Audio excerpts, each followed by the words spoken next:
Perfect. And moving it right along, we have Beth here. Hi, Beth. Hello, everyone. How are you doing I'm today? I'm doing really well, thank you. I'm Beth Stark, and I'm actually joining everyone from my home in Dresden, Germany. Oh, far away. That's our Yeah. farthest away so far. I want to make sure everyone knows that in the chat we have a link that you can access, and that will never go away. So after our time together in this session, yeah, I encourage everyone to take a bit of a deep dive and have some fun with Ludia on your own. And I'm ready to get going. And Perfect. Yeah, thank go you. ahead, Beth. Thanks for being here today. Take it away Brilliant. when you're Thank you. ready. I appreciate it. Thank you. All right. So I'm going to go ahead and share my screen. And my goal today is to speak in a manner that is very easy to understand and clear. Once again, hello, everyone. My name is Beth. I originally trained in the States where I was born and raised to be a special education teacher for students who are blind and visually impaired. And I spent many years as an itinerant learning support teacher here, I should say, in the States, and then moved across the Atlantic to become a learning support coordinator at an international school. And now I work with schools all over to support them in the thoughtful integration of technology, to increase their accessibility, and of course, to really focus in on my passion, which is universal design for learning. So I'm very honored to be, invited in to this circle because I'm a little bit of an outsider, and I'm here to give you just a very short introduction to LUDIA and to show you how LUDIA might be a tool that can help you have more productive collaboration and conversation with professors and colleagues in your schools and institutions, and also for you to problem solve in a way that is always going to lead you back to the UDL framework. So our goals are going to be short and sweet. I just want to make sure everyone can access LUDIA and knows exactly how you can make the most of your exploration time, and then how you can leverage what is very much just a simple chatbot that is thoughtfully engineered to amplify the skills you already have. All right. So as I mentioned, Ludia is a chatbot, and it came about through a collaboration, and it was between myself and Jeremy Rostan, who is the high school curriculum coordinator at the International School of Panama. He's also really passionate about high quality curriculum and AI. And at about the same time that ChatGPT was launched, I began a passion project combining my interest in assistive technology and UDL. And my goal was to create scripts that educators could use in order to elicit UDL informed predictions from ChatGPT. And as you can imagine, I failed miserably. This was about 3 years ago. And so I took all of that design work and collaborated with Jeremy to create LUDIA, which is, of course, a mixture of the acronym AI and UDL. We have maintained LUDIA on the Poe platform, and we've done that for a very good reason. Our goal is not to make a profit with LUDIA. Our goal is to provide universal access to universal design for learning around the world. All right, so it's zero cost. It's also featured on the Open Access Project's site and suite of resources. That is a large grant-funded project in California. You can get about 100 daily exchanges for free, and we really recommend people not spend the money to become a PO member. We have put a lot of pressure on Poe to become more accessible as a platform. We have not made any headway. So if you would like to join us and write to the platform for open exchange to encourage them to increase their awareness and understanding of accessibility and the World Content Accessibility Guidelines, we would love to have you on board. So we want to make sure everyone understands the why of Ludia. And I'm going to do a quick demo and what it's like to run through a very basic prompt in ChatGPT compared to LUDIA. We want to make sure that people are able to tap into all of the evidence-based practices that are connected to the UDL guidelines and considerations without triggering cognitive overload. And as you may know, the UDL framework is over 40 years old, and it's still a lot to tackle on the daily when you're trying to design meaningful learning experiences. So that's where LUDIA comes in. We always recommend people think of LUDIA as a thought partner that is there to give you that kind of sage advice that a UDL aficionado down the hall might be able to give you. It's going to offer you ongoing, very specific guidance that is linked to the UDL guidelines and considerations. And we have engineered it to be what you might want to call a simple one-trick pony. It will not give you cited research. It will not do a lot of the tricks and the gymnastics of many other AI platforms, and that's for good reason. We want it to do one thing well, and that is to be a thought partner for educators and instructional designers to bridge the gap between all that you know and your strengths and the UDL framework. Oh, I'm not even done yet. I'm going to rewind and I'm going to direct you all to the actual site that I built for everyone to take with them. Our time is limited and I want to make sure everyone has time to play. So I'm going to walk you through what that site offers.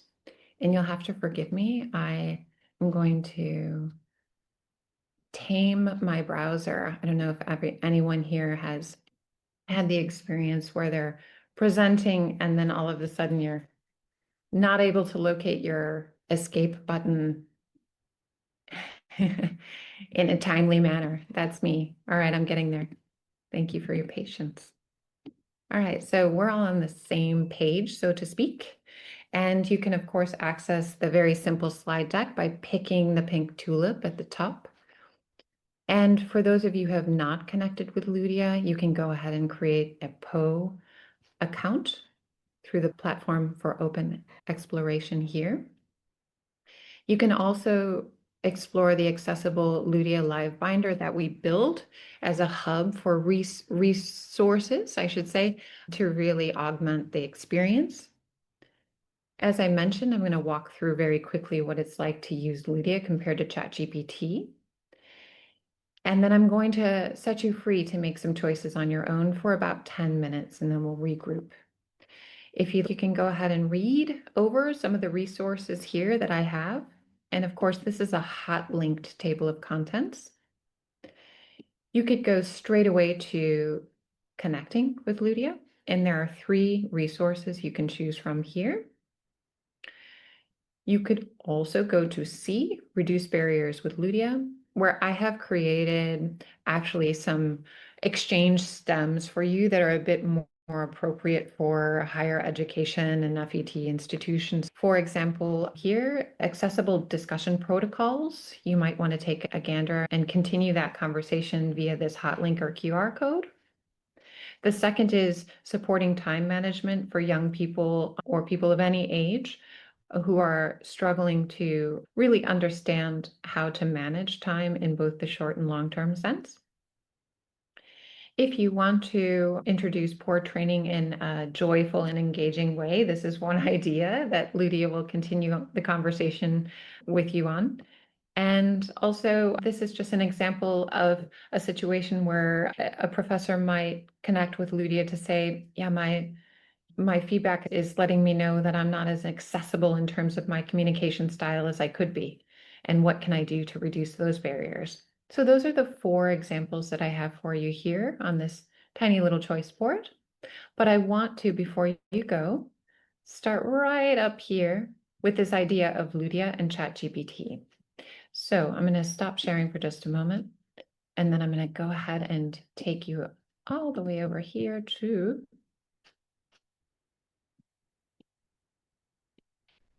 all right. I've streamlined things to the point where I'm no longer in charge. Here we go. All right. So what you see here is a pretty basic question that you might ask any chatbot or ChatGPT. I have a student who is always shouting out answers in class during group lectures and discussions, and I've tried to pull the student aside and politely request, sorry about that typo, that he put his hand up and wait to be called on or asked to contribute, but it hasn't helped. And I'm frustrated by so many young people with poor impulse control. Any suggestions? So I asked that same question to ChatGPT over here. And so and I'm going to actually drop this link so you can continue that conversation if you'd like with LUDIA. And you can do that by pressing the share button, clicking on both aspects of the exchange, copying that, and then I'm going to drop that in the chat for everyone, if it lets me. There we go. And so very quickly before I set you free, I just want to point out that we have engineered LUDIA to not react to the emotional tone of any beginning of a conversation, whereas ChatGPT is now engineered to actually match the inferred tone of the conversation in a commiserating manner. So what we want all educators to do is to connect with the power of language models to actually get those evidence-based practices at their fingertips. And so LUDIA here, as you can see, is going to give suggestions that are actually quite expansive, tapping into 3 different guidelines and considerations, and letting you know that the barrier is not in the learner, that the barrier is in the design of the learning, and then also the climate, culture, and full environment that the professor or the instructional leader is creating. And fostering belonging and community is also going to be brought into the mix. Whereas with ChatGPT, it's going to be about behavior management, right? And so you're going to see a lot more deficit-based approaches in the ChatGPT response, or I should say prediction. So that's just a really mild example of what that's going to look like and the differences. So we don't have that much time. And so what I'd like you to do is go ahead and hop onto LUDIA, use any of the resources or conversation starters that are there for you in the sustainable microsite that I shared. And then we'll come back at 33 after for some closing comments and to send you on your way to your next exciting session. All right, so the breakout rooms will be open in just a moment.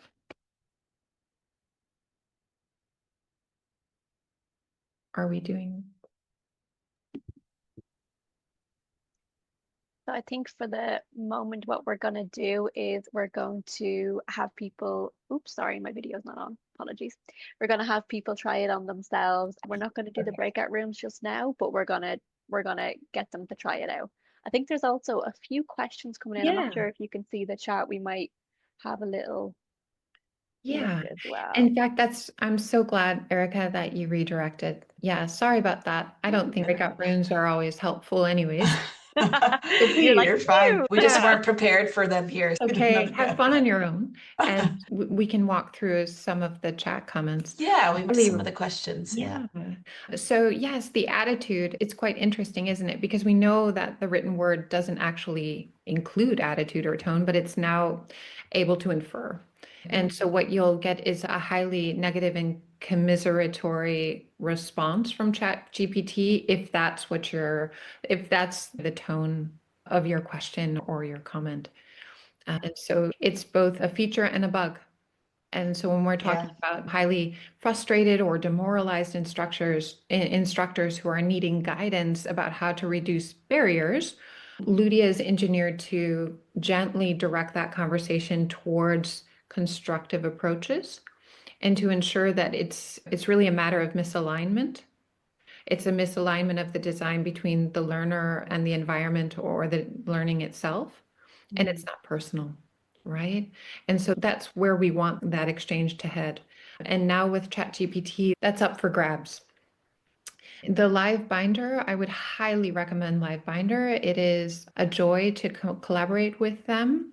They're an affordably priced platform that create a lot of clarity. They're very easy to navigate with screen readers. And of course, the content and the way in which you design the content is still needs to be as accessible as possible.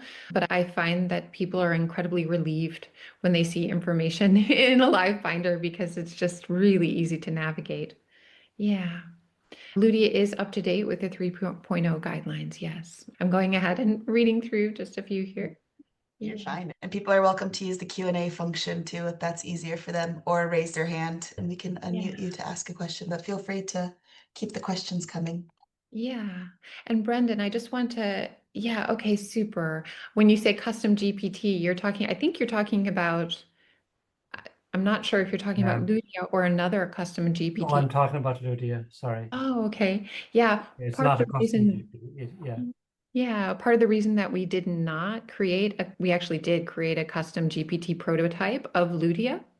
And the reason why we did not actually migrate is because it will be paywalled for such a high proportion of people. And we also want to make sure that we maintain a UDL informed experience. So when you are on LUDIA, you will also see at the bottom, you will get flexible pathways that can actually take you deeper into the questions or the related wonderings of your exchange.